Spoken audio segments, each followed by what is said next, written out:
Nous revenons au Togo pour la dernière partie de cette émission avec cette interrogation. Comment résoudre l'équation du retour au pays des étudiants boursiers? Depuis plusieurs mois, la question préoccupe le ministre de l'Enseignement supérieur qui l'a manifesté à plusieurs reprises. Plusieurs étudiants boursiers du Togo, quand ils prennent leur bourse et vont à l'extérieur, ne veulent plus revenir. Je commence par vous, Rodrigue Aego, d'abord.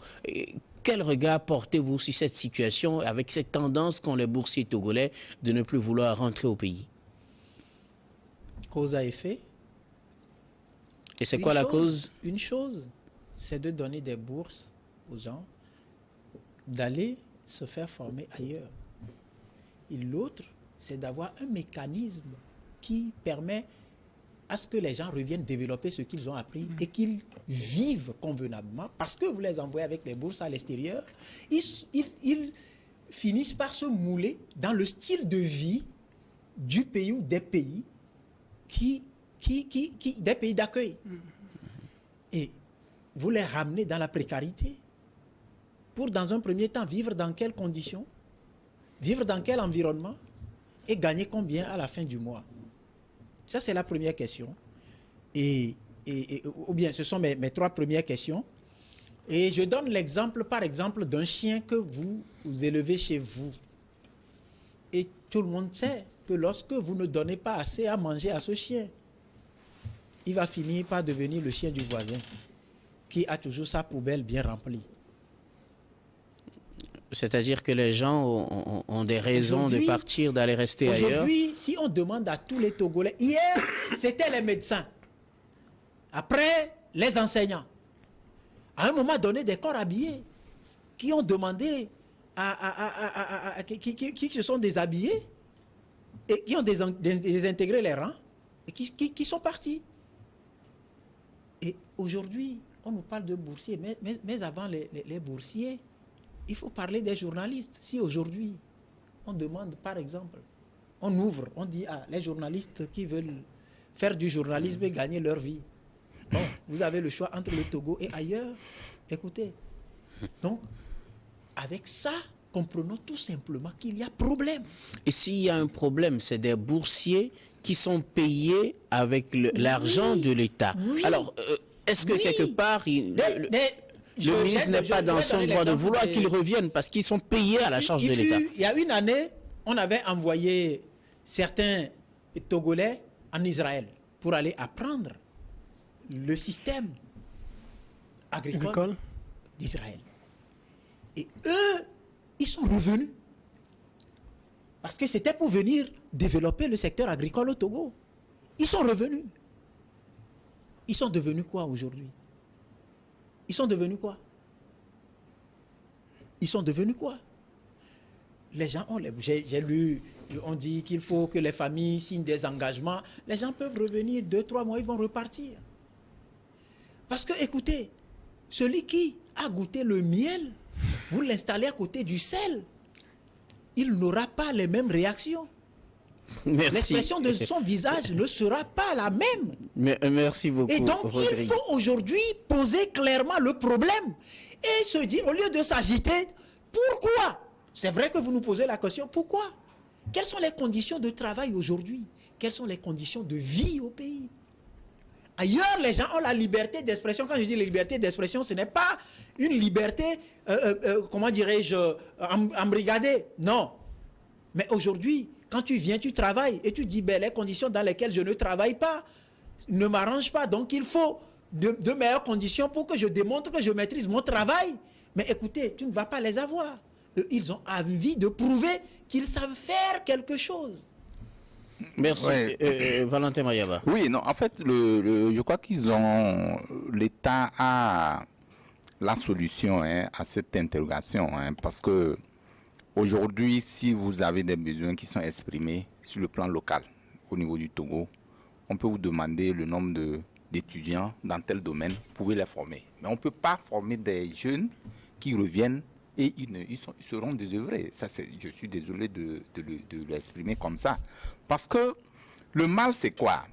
Vous allez passer peut-être 3, 4, 5 ans à l'extérieur pour une formation, que vous revenez et vous n'avez pas les outils nécessaires pour pouvoir exercer dans le domaine, et le domaine dans lequel vous avez été formé. Ça fait du mal. Ça veut dire que c'est un gâchis d'abord pour l'État, parce que c'est l'État qui a mis les moyens pour envoyer ces jeunes-là.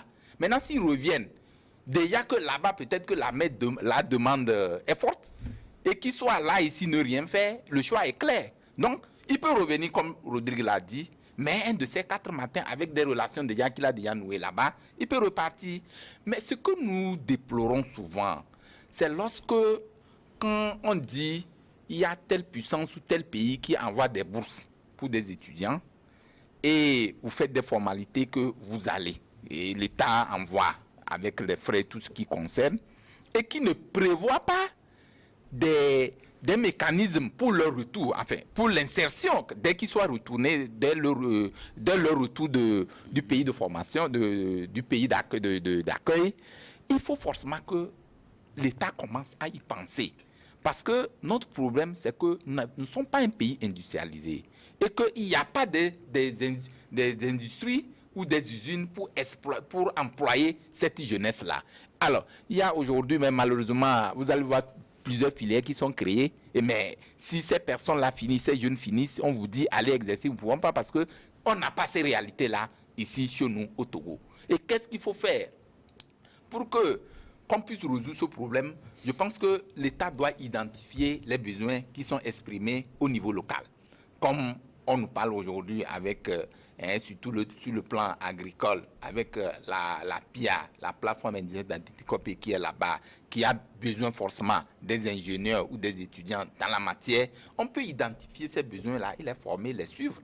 Parce que quand vous formez quelqu'un qu'après il n'exerce pas dans le domaine, il n'exerce pas dans le domaine dans lequel il a été formé, ça fait mal, et pas seulement pour le jeune, mais également pour la nation, parce que c'est l'argent du contribuable togolais qui a servi à la formation de ces jeunes-là. Et donc, pour dire, il faut prendre des engagements, oui, on va prendre des engagements, faites ceci et cela, c'est vrai. Mais l'étudiant, quand il va revenir, c'est des fuites de cerveau. Les gens auront forcément besoin de là-bas et ils vont partir. Merci et là, beaucoup. Notre pays perd énormément. Nous ne parlons pas seulement du Togo, les autres pays également, en Afrique. Parce que les gens tentent que l'Eldorado, c'est en Europe, ou c'est peut-être ailleurs. Et effectivement, parce que ces gens-là, quand ils reviennent de là, leur vie est différente de ceux qui Merci sont beaucoup, exactement au Valentin niveau local. Mayaba. Firmin Teko Agbo, on veut que ces boursiers signent des engagements, de même leur famille, pour qu'ils soient obligés de revenir, parce que la plupart d'entre eux ne veulent plus revenir quand ils obtiennent ces bourses-là pour aller étudier à l'étranger. À moins que je ne me trompe, je pense que c'est un système ou un style chinois. C'est-à-dire, ce sont les Chinois qui faisaient ça. Je ne sais pas s'ils continuent de le faire.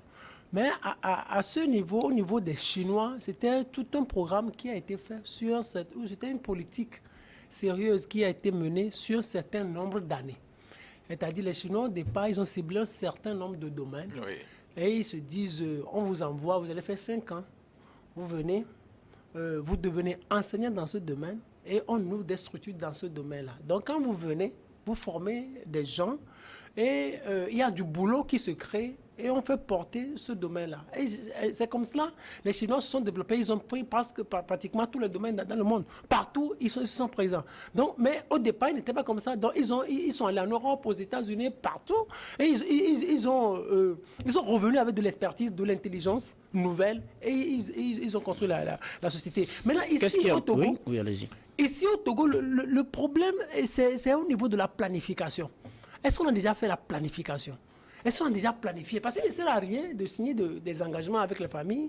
Les gens vont revenir et maintenant ils vont chômer. Ils vont devenir pauvres qu'ils ne l'étaient lorsqu'ils étaient dans des pays occidentaux. C'est-à-dire que, selon vous, on met la charrue devant les bœufs, on devait planifier avant de prendre ces engagements. Oui, c'est-à-dire... Et ces bourses qui viennent, on les fait comment? Non, c'est-à-dire, si les bourses viennent, les gens vont aller se faire former.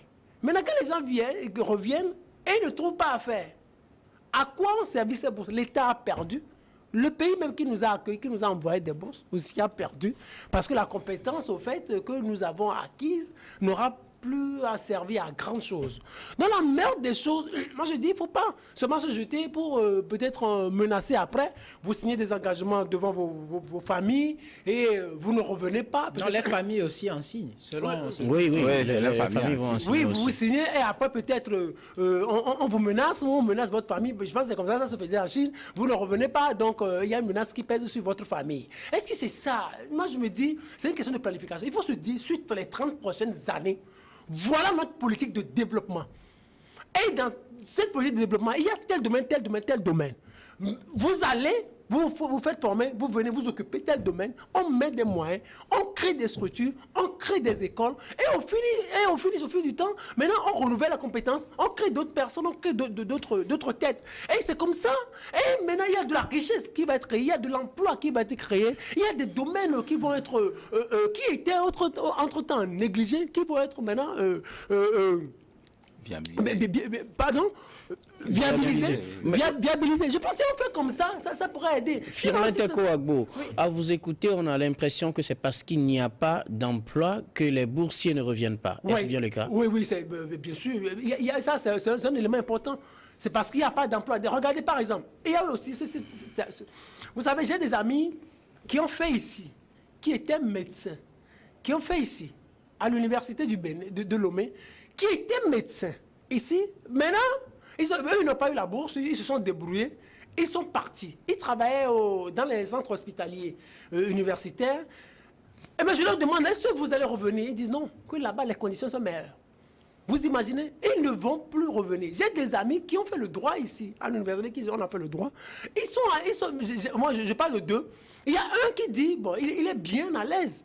En France, parce qu'il enseigne, on lui a permis d'enseigner maintenant, il est bien intégré, il va revenir foutre, c'est ce qu'il dit, il va revenir foutre quoi au pays. Maintenant, ça veut dire que quand les conditions ne sont pas bien meilleures, les gens se disent, je préfère vivre en Europe. En réalité, ce n'est pas une question d'Eldorado. Est-ce que ce faisant aussi, on n'est pas toujours en train de retarder le développement de notre pays?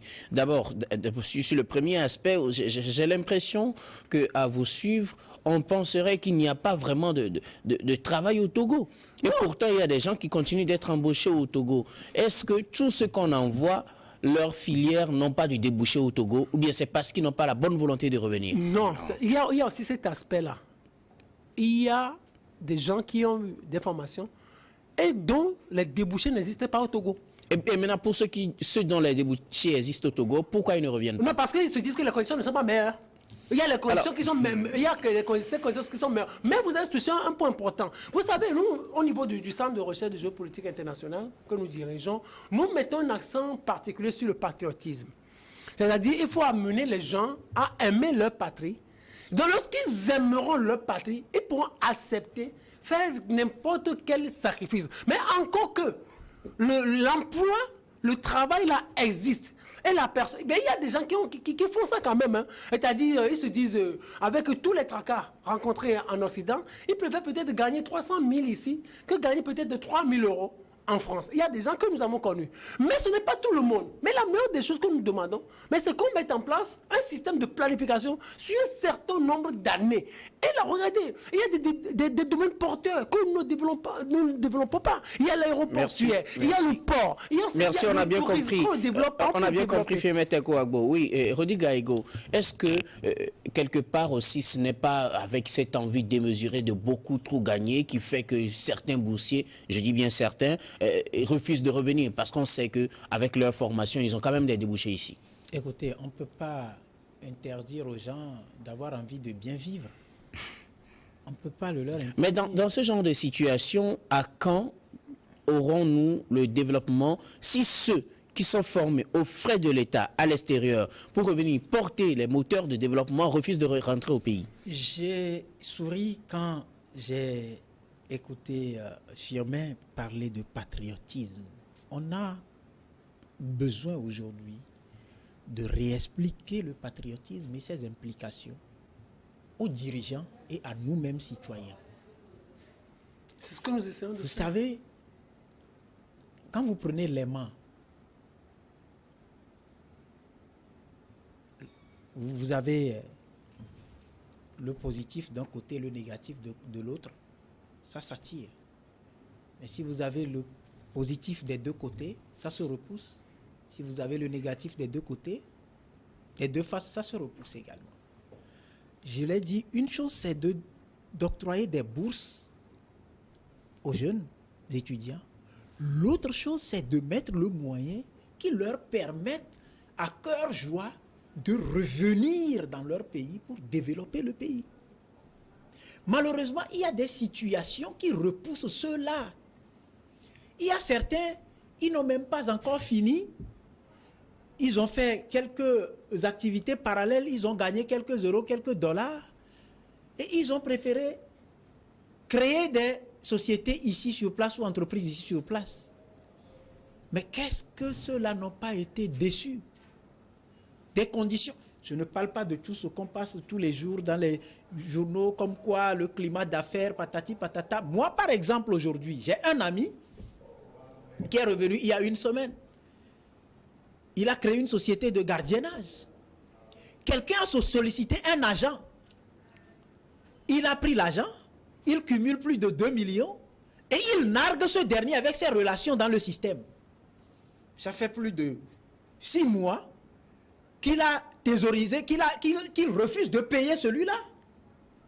S'il fait faillite, il m'a dit qu'il venait d'injecter un peu plus d'1 million encore dedans pour voir ce que ça va donner. Quand il sera fatigué, il va partir. Il y a de petits trucs qui semblent insignifiants, mais qui constituent des mobiles qui repoussent les gens, qui les chassent de leur pays. Là, vous parlez du climat des affaires. Départ, il n'y a pas que le climat des affaires, j'ai juste pointé du doigt aussi. Il y a les questions, par exemple, de sécurité aussi. Je vais donner l'exemple du Ghana. Entre-temps, il y a quelques années, les cordonniers qui circulent les matins dans nos quartiers, c'était des Ghanéens. C'était des Ghanéens. Les shoemakers. Les shoemakers, c'était des Ghanéens. C'est pour ça d'ailleurs qu'on les appelait les shoemakers, parce que c'est comme ça qu'on les appelait là. Mais aujourd'hui, vous voyez des Nigériens, des Maliens, des Burkinabés, qui sont des shoemakers dans nos petits quartiers. Vous n'allez plus voir de Ghanéens, shoemakers. Allez voir ce qu'ils créent, ce qu'ils fabriquent comme chaussures chez eux. Quand on a créé les conditions, on a envoyé ce qu'on peut envoyer ailleurs pour aller se faire former dans la perfection. Ils sont revenus, ils exercent sur place. C'est pour ça aujourd'hui je dis, prenez les couturiers. Les couturiers sont aussi aujourd'hui en train de partir. Les premières vagues des gagnants de loterie Visa, ça avait avalé les coiffeurs, coiffeuses, les menuisiers, les plombiers, les maçons, etc. Parce que quoi? Aujourd'hui, la main-d'œuvre paye. Même dans le travail domestique. Ici, ce que je ne voudrais pas qu'on confonde, Rodil Gaïgo, la mesure ne concerne pas les Togolais qui sont partis à leurs propres frais se former à l'étranger. Nous parlons des boursiers qui ont été formés aux frais de l'État. C'est la même chose. Le gars, il est parti. Quand l'État dépasse... Il est parti. Il a vécu dans un cadre 5 années. Il a vécu dans le luxe. S'il vous plaît, il va revenir ici. Dans quelles conditions? Est-ce que ça ne risque pas, ce genre de comportement ne risque pas de décourager maintenant l'octroi des bourses à certaines personnes? Et ça va être la perte de qui? C'est pour ça que je suis d'accord quand Firmé a parlé de planification. Rien ne sert de menacer les familles. Pour le moment, il n'y a pas de menace sur les familles. Quand la Chine a adopté cette politique, c'est une politique qui a été clairement exprimée.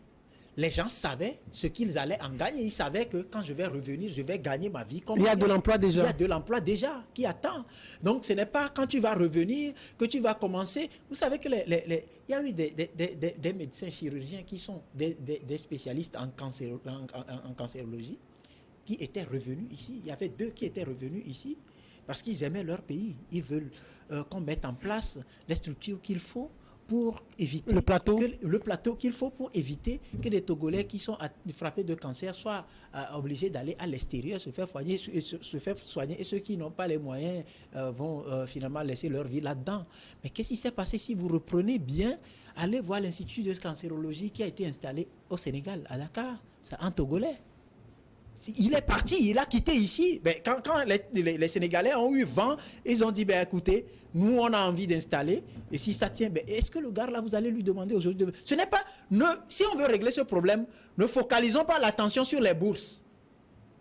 Prenons l'environnement, les conditions dans lesquelles nous évoluons. Parce que pour réveiller le sens de patriotisme, ce n'est pas de demander à quelqu'un de venir mourir de faim. Non.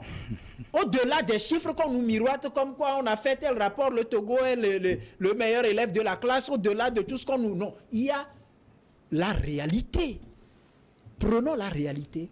Et je pense que si on arrive à faire un bon planning, on connaît le départ, on connaît la destination, et les gens vont revenir. Merci beaucoup, Rodrigue. Je viens à vous, Valentin Mayaba. Qu'est-ce qui fait que ces frères boursiers, ces sœurs n'arrivent plus à revenir au Togo? Est-ce que quelque part aussi, il n'y a pas de leur côté un manque de volonté de revenir servir le pays? La volonté, je crois que tout le monde a la volonté, mais c'est les conditions en fait. Quand on parle de volonté, on dit souvent que nul n'aime meilleur que chez lui, hein. C'est que nul ne peut vivre mieux que chez lui. On le dit, c'est vrai, nous pouvons partir pour des raisons pécuniaires et tout. Nous allons revenir, c'est chez toi. Tu ne vas pas être éternellement en Europe. Mais c'est les conditions qui te permettent de vivre, qui font que parfois, tu te dis, je peux me trouver mieux ailleurs, venir construire chez moi. En fait, l'idée, c'est ça. Quand tous ceux qui partent ne seront pas partis pour définitivement. Ils viendront souvent, même quand vous faites un peu le ratio, vous allez trouver que la plupart, le PIB du Togo, il y a, je crois, un pourcentage qui est réservé, je crois, pour les gens de la diaspora qui envoient des ressources ici au pays, qui créent de l'emploi. Mais ce n'est pas ce qu'espère l'État togolais en envoyant les gens étudier. Oui, mais ce n'est pas ce que l'État espère en envoyant les gens étudier. Ce n'est pas pour rester là-bas pour faire des transferts d'argent vers le pays. C'est pourquoi je dis, à un moment donné, l'État peut résoudre ce problème-là. C'est-à-dire qu'il identifie les besoins qui sont exprimés au niveau local. C'est-à-dire que ce n'est pas les pays qui doivent nous octroyer des bourses, c'est nous qui allons demander en fonction des besoins qui sont exprimés au niveau local. Et comme ça... Et pour lesquels nous sommes prêts à exercer des solutions. C'est pourquoi je parle des besoins qui sont exprimés. Voilà. Ça veut dire que s'il y a des besoins, ça veut dire qu'on est prêt à apporter à trouver des gens capables de pouvoir gérer ces domaines-là. Et donc, si vous dites que non, le Maroc, je ne sais pas, l'Israël vous envoie 50 000 bourses. Bon, vous envoyez des gens et ils vont se faire former, ils reviennent, ils ne trouvent pas à faire. Vous voulez quoi? Ils vont repartir. Donc, dites-nous, aujourd'hui, moi, je pense que cette question, l'État a la réponse ou le secteur a la réponse à cette interrogation-là. Et non, pour finir, je dis qu'aujourd'hui, les étudiants, c'est vrai, quoi qu'on dise, l'État a remarqué que ce phénomène-là devient grandissant. Et qu'est-ce qu'il faut faire pour mettre frein à ce phénomène, à cela? Même les athlètes, on les envoie. Oui, tout le monde. La première idée qui vient, c'est après, il faut s'éterniser. Moi, je dis, et aussi, pour une alternative aussi, il faut qu'on connaisse le groupe ou bien le nombre de personnes qui sont parties pour la formation. Ils sont dans et comment ils appellent ça, on peut les enregistrer quelque part, puisque aujourd'hui le monde est numérisé. On parle des bases de données. Voilà, ils sont dans les bases de données, soit ici et actuellement là-bas. Après, on les identifie. On peut demander à l'État d'accueil. De les renvoyer? Non, on peut les faire venir, puisque, bon, dans tous les cas, c'est l'argent du contribuable togolais. Ils peuvent revenir. Voilà, c'est ce que je dis. Non, je vais finir. Non, laissez Valentin terminer. S'il vous plaît, nous allons laisser Valentin terminer. Oui, allez-y. C'est une tricherie. C'est-à-dire qu'à un moment donné, on ne peut pas t'envoyer. Tu vas prendre l'argent quelqu'un aller te créer un bonheur pour les autres là-bas. Ça, il faut qu'on soit clair là-dessus. Oui, ça, il faut que nous soyons... Non, je viens. Maintenant, si tu as les moyens... Celui qui t'a envoyé, rend-lui le service, reviens et après tu peux partir. C'est de tes propres...